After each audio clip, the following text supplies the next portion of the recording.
Good morning students. एक बार फिर से आप सभी का स्वागत है कंट्रोल सिस्टम EE 305 की क्लास में। लास्ट क्लास में हम 3.1 3.2 टॉपिक डिस्कस कर चुके हैं। इस क्लास में हम फर्स्ट ऑर्डर सिस्टम डिस्कस करेंगे।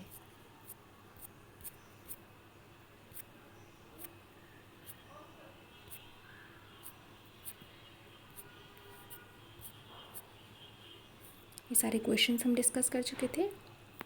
इस क्लास में हम शुरुआत करेंगे analysis of first order system for step input. सबसे पहले यहाँ पे एक टर्म यूज़ हुई है, ऑर्डर। ऑर्डर क्या होता है एक बार ये देख लेते हैं।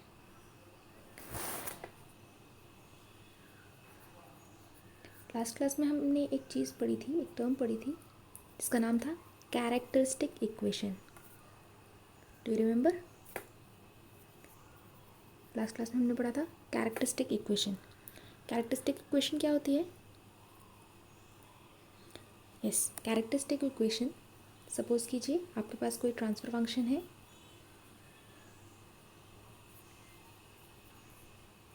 GS/1 + GSHS। ठीक है, तो हमने बोला था जो डिनोमिनेटर होगा उसको जब हम ज़ीरो से इक्वेट कर देंगे तो जो इक्वेशन निकल कर आती है उसको हम क्या कहते हैं? Characteristic equation. एक बार फिर से सुन लीजिए।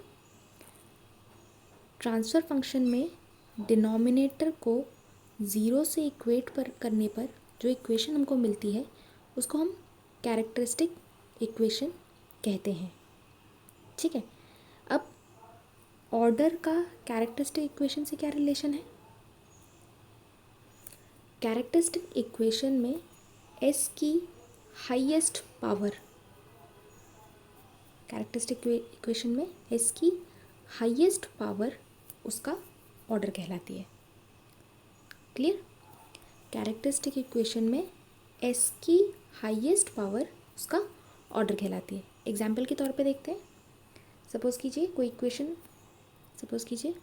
कोई ट्रांसफ़र फंक्शन आपको दिया हुआ है s+2/s² + 2s+3। एग्जाम्पल लिया है हमने। ठीक है, कोई इस तरह की इक्वेशन है, इसके लिए कैरेक्टरिस्टिक इक्वेशन क्या हो जाएगी? s² + 2s+3 = 0। अब इस इक्वेशन में s की हाईएस्ट पावर कितनी है? यहाँ पर s की पावर 1 है, यहाँ पर s की पावर 2 है, तो हाईएस्ट पावर कितनी हुई? 2। तो इस सिस्टम का ऑर्डर कितना होगा? 2। क्लियर? एक बार फिर से रिपीट करते हैं। किसी कैरेक्टरिस्टिक इक्वेशन में s की हाईएस्ट पावर उसका ऑर्डर कहलाती है। क्लियर? ये बहुत इंपॉर्टेंट है, इसको याद रखना है। सेकेंड इम्पॉर्टेंट चीज़ जो टर्म है जो हम यूज़ करते हैं वो है टाइप। एक हो गया आपका ऑर्डर, एक होता है आपका टाइप। टाइप क्या होता है? टाइप इस तरीके से डिफाइंड होता है, सपोज़ कीजिए आपका कोई CS/RS ट्रांसफ़र फंक्शन है। इस ट्रांसफ़र फंक्शन में, इस कंट्रोल सिस्टम में ओरिजिन पर पोल्स की संख्या टाइप कहलाती है। एक बार फिर से ध्यान से सुनिएगा। ओरिजिन पर पोल्स की संख्या टाइप कहलाती है। ओरिजिन पर पोल्स की संख्या टाइप कहलाती है। अब किस तरीके से होता है ये एक बार एग्जाम्पल की हेल्प से समझते हैं। सपोज़ कीजिए आपको क्वेश्चन दिया हुआ है 1s/s+5। अब इसके पोल्स कहाँ कहाँ पे होंगे? आपको याद है लास्ट क्लास में मैं देखा था पोल्स क्या होता है? जब डिनोमिनेटर को ज़ीरो से इक्वेट करते हैं। क्यों करते हैं? ताकि कंट्रोल सिस्टम का मैग्नीट्यूड इनफाइनाइट हो जाए। तो इसको जब ज़ीरो से इक्वेट करेंगे तो यहाँ के इसके पोल्स कहाँ कहाँ निकल के आएंगे? 0, -5। अब इसको जब हम पोल ज़ीरो प्लॉट एस प्लेन पे रिप्रेजेंट करेंगे तो कैसे रिप्रेजेंट करोगे? ओरिजिन पर एक पोल और -5 पर एक पोल। तो अब यहाँ पे क्या हुआ? ओरिजिन पे कितने पोल आए? एक पोल। तो इसका टाइप क्या हो जाएगा? 1। क्लियर? ओरिजिन पर पोल की संख्या सिस्टम का क्या कहलाता है? टाइप। क्लियर? एक और एग्जाम्पल देखते हैं। सपोज कीजिए क्वेश्चन है 1/s² s+2, ठीक है, इस तरह का क्वेश्चन है। अब इसके पोल्स निकालना है, तो s² = 0 और s+2 = 0, यानी s² का मतलब क्या हुआ, 2 बार 0। तो जब आप इसको प्लॉट करेंगे तो आप यहाँ पे पोल ओरिजिन पे 2 पोल्स ड्रॉ करेंगे, क्लियर, और यहाँ पे 1 - 2 पे। तो यहाँ पे ओरिजिन पे कितने पोल आए, ओरिजिन पे कितने पोल आए, 2। तो टाइप कितना हो गया, 2, क्लियर है। ओरिजिन पे यदि ये s³ होगा तो ओरिजिन पे कितने पोल्स हो जाएंगे, 3। तो टाइप कितना हो जाएगा, 3। तो ओरिजिन पे पोल की संख्या सिस्टम का टाइप कहलाता है, और कैरेक्टरिस्टिक इक्वेशन में s की हाईएस्ट पावर उसका ऑर्डर कहलाती है। ये बात 100% याद रखनी है हमको, ठीक है। तो अभी हम स्टार्ट करते हैं।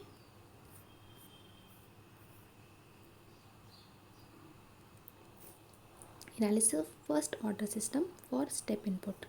अब यहाँ पे हमने एक सिस्टम लिया हुआ है, RS क्या है इनपुट, CS क्या है आउटपुट, ये क्या होता है गेन, GS, ये क्या है यहाँ पे फीडबैक, HS। तो HS कितना दिख रहा है तुमको, 1, ठीक है। तो GS = 1/TS, HS = 1। तो ट्रांसफर फंक्शन क्या होगा, CS/RS = GS/1 + GS/HS। सब्सटीट्यूट करेंगे, GS की वैल्यू 1/TS 1 + GH, ठीक है। तो ये तुमने सब्सटीट्यूट कर दिया। इसको जब सॉल्व करोगे तो तुम्हारा ट्रांसफर फंक्शन निकल के आ गया 1/1 + TS, ठीक है। अब यहाँ पे हम देख सकते हैं जो हम अभी बात कर रहे थे 1/1 + TS, क्या मतलब हुआ, S की हाईएस्ट पावर कितनी है, 1। ऐसा नहीं निकल के आया ना 1 + s²t, यदि ऐसा निकल के आता तो हम क्या बोलते हैं, ऑर्डर कितना है 2। अभी ऑर्डर कितना है 1, करेक्ट, इसीलिए हमने इसको क्या बोला है, फर्स्ट ऑर्डर सिस्टम, ठीक है। तो अभी क्या हुआ, ये CS आउटपुट है, RS इनपुट है। अब हमने यहाँ पे इनपुट भी फिक्स कर दिया है, क्या इनपुट रखा है, स्टेप इनपुट। तो याद कीजिए लास्ट क्लास में हमने स्टेप इनपुट को मैथमेटिकल मॉडल में जब हमको उसको लिखना होता है तो हम क्या लिखते हैं, RT = UT for t > 0 and = 0 for t < 0, correct. अभी हम इसका क्या करेंगे, लाप्लास लेंगे, क्योंकि वहाँ पे सिस्टम में क्या है, हम देखिए यहाँ पे हमने क्या लिखा है R(s), जबकि ये क्या है टाइम डोमेन में, तो हमें इसे किस में कन्वर्ट करना होगा, लाप्लास डोमेन में। तो लाप्लास डोमेन में कन्वर्ट करने के लिए हम क्या करेंगे, इस इक्वेशन का लाप्लास लेंगे, taking Laplace transform RS = unit step function, step input function का लाप्लास क्या होता है 1/s, RS = क्या हो जाएगा 1/s। अब CS/RS क्या था 1/1 + TS, RS को उधर मल्टीप्लाई कर दो, क्रॉस मल्टीप्लाई, और RS की वैल्यू को सब्सटीट्यूट कर दो। यहाँ से हमें क्या मिला, CS/RS = 1/1 + ST था, RS को उधर क्रॉस मल्टीप्लाई किया, क्या हो गया ये 1/s, ये चीज़ यहाँ मिल गई 1/s 1 + TS, करेक्ट। यहाँ तक क्लियर है। अब हमें क्या करना है, इसको सॉल्व करना है, ठीक है। सॉल्व करने के लिए हमने लोअर क्लासेस में पार्शियल फ्रैक्शन पढ़ा है, तो पार्शियल फ्रैक्शन की हेल्प से हम इसे सॉल्व करेंगे, A/s + B/1 + TS, करेक्ट। तो आप इसको जब सॉल्व करेंगे तो आपको A की वैल्यू 1, B की वैल्यू -1 निकल कर आ जाएगी। फिर हम यहाँ पे A की वैल्यू 1 सब्सटीट्यूट करेंगे तो ये हो गया 1/s, B की वैल्यू -1 सब्सटीट्यूट किया तो -1/s + 1/t, करेक्ट। जैसे आपने इसको सब्सटीट्यूट किया CS आपको मिल गया, बट अब हमको क्या करना है, CS को टाइम डोमेन में कन्वर्ट करना है, CS को हमें क्या करना है, टाइम डोमेन में कन्वर्ट करना है। तो जैसे हमने टाइम डोमेन को लाप्लास में कन्वर्ट करने के लिए क्या किया था, लाप्लास लिया था। अब हम लाप्लास को टाइम डोमेन में कन्वर्ट करने के लिए क्या करेंगे, इन्वर्स लाप्लास लेंगे। तो CS का आप इन्वर्स लाप्लास ले लीजिए, CS क्या हो जाएगा CT Laplace inverse of CS, इसका इन्वर्स और इसका इन्वर्स। अब क्योंकि हमको पता है 1 का लाप्लास क्या होता है 1/s, तो 1/s का लाप्लास इन्वर्स क्या हो जाएगा 1। तो यहाँ देखिए 1/s को हमने लिख दिया 1 एंड 1/s+1/t, ये आपको फॉर्मेट दिख रहा है e⁻−at वाला। तो ये आपका a की वैल्यू क्या हो जाएगी यहाँ पे 1/t, तो e⁻−1/t t। ये वाली चीज़ आपको याद रखनी है कि यूनिट स्टेप फंक्शन के लिए आपका जो स्टेप इनपुट जब हम देते हैं किसी फर्स्ट ऑर्डर सिस्टम को, तो आउटपुट का फॉर्मेट क्या निकल के आता है ये वाला। ठीक है, ये आपको याद होना चाहिए। इस तरह का एक छोटा सा डेरिवेशन आपके एग्जाम में भी पूछा जा सकता है। क्लियर। अभी देखिए, अब इसको हम यदि ग्राफ पे प्लॉट करना चाहें तो ये किस तरीके का दिखेगा हमें। ये देखिए हमने क्या किया, ये जो यहाँ पे कैपिटल टी है, कैपिटल टी को हम बोलते हैं टाइम कांस्टेंट। क्या बोलते हैं टाइम कांस्टेंट। टाइम कांस्टेंट की डेफिनेशन होती है, टाइम कांस्टेंट वह टाइम है, ये देखिए कैपिटल टी टाइम कांस्टेंट वह टाइम है जहाँ पर आपका जो आउटपुट है, ये हमने आउटपुट ड्रॉ कर रखा है सी ऑफ टी, किसके अगेंस्ट में टाइम के अगेंस्ट में। जब आपका आउटपुट 63.2% ऑफ फाइनल आउटपुट पहुँच जाए तो उस टाइम को हम टाइम कांस्टेंट कहते हैं। करेक्ट। एक बार फिर से रिपीट करती हूँ, कैपिटल टी टाइम कांस्टेंट वह टाइम है जब आउटपुट फाइनल आउटपुट के 63.2% तक पहुंच जाए। करेक्ट।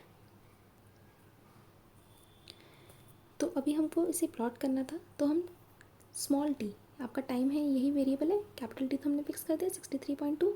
स्मॉल टी की वैल्यू आप यहाँ पे चेंज करते जाइए, कैपिटल टी रखेंगे 2t रखेंगे 3t 4t 5t। तो जैसे आपने कैपिटल टी रखा, यहाँ पे टी रखेंगे, टी कैंसिल, तो ये क्या बचा e⁻−1 1 - e⁻−1 को हम जब सॉल्व करते हैं तो जो आंसर निकल के आता है वो होगा 0.632।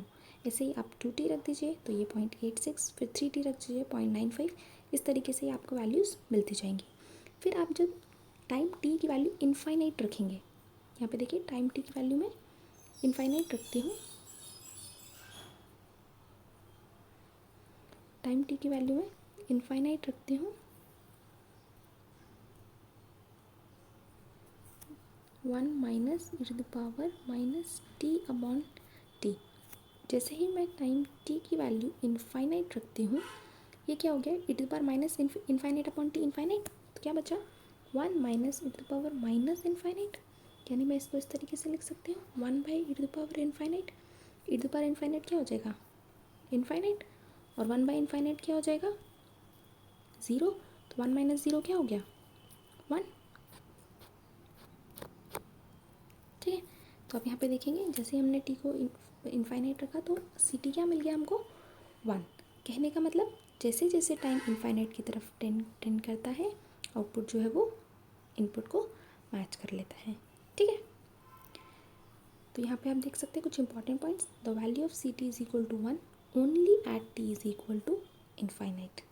ठीक है, ये तो थियोरेटिकल आंसर हुआ। और प्रैक्टिकली क्या होगा, जो सी टी है, the value of ct is within 5% of final value of t at t is equal to 3t और 4t। 3t और 4t पे जो फाइनल वैल्यू है वो 95% देख रहे हैं आप, 95% तक पहुंच जाती है और 92% तक पहुंच जाती है।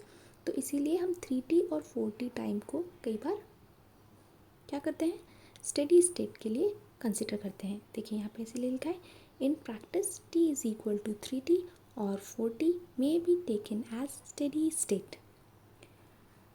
नेक्स्ट इंपॉर्टेंट बात टाइम कांस्टेंट के बारे में, how quickly the value reaches steady state is a function of the time constant of the system. क्या मतलब हुआ इसका, ये देखिए कैपिटल टी क्या है, कैपिटल टी क्या रिप्रेजेंट कर रहा है टाइम कांस्टेंट। टाइम कांस्टेंट क्या रिप्रेजेंट कर रहा है कि किस स्पीड से अपनी फाइनल वैल्यू की तरफ पहुंच रहा है। ठीक है, तो हमको समझ आता है कि टाइम टी की वैल्यू जितनी ज़्यादा होगी मतलब सिस्टम कैसा होगा, धीरे रिस्पॉन्ड कर रहा होगा, यानी सिस्टम कैसा होगा स्लो होगा। ठीक है, और टाइम टी की वैल्यू यदि कम होती है मतलब सिस्टम कैसा होगा फास्ट होगा। करेक्ट। तो ये बात हमको याद रखनी है। Smaller t indicates quicker response. Correct. अभी एक अलग दूसरा फिनोमेना है damping. Every system has a tendency to oppose the oscillatory behaviour of the system which is known as damping. क्या मतलब हुआ कि हर एक सिस्टम की टेंडेंसी होती है कि एक पॉइंट के बाद वो ऑसिलेट करने को अपोज करता है। जैसे हमने जब ग्राफ बनाया था लास्ट क्लास में, आपको याद होगा, हमने बोला था कि इस लाइन के आसपास आने के बाद ये पहले ओवरशूट किया, फिर अंडरशूट किया, फिर ओवरशूट किया, फिर धीरे धीरे इस लाइन के आसपास आके सेटल होने लगेगा। क्या होने लगेगा? सेटल होने लगेगा। तो ये जो सेटल सिस्टम की सेटल होने की टेंडेंसी होती है उसी को हम क्या कहते हैं? डैम्पिंग। ठीक है। और डैम्पिंग फैक्टर क्या होता है? डैम्पिंग को मेजर करने के लिए जो हम रेशो का यूज़ करते हैं उसको हम डैम्पिंग रेशो कहते हैं या डैम्पिंग फैक्टर कहते हैं। इसका सिंबल है जीटा। ठीक है। तो ये तो हुआ हमारा फर्स्ट ऑर्डर सिस्टम का एनालिसिस स्टेप इनपुट के लिए। नेक्स्ट क्लास में हम second order system for step input का एनालिसिस करेंगे। Okay, thank you.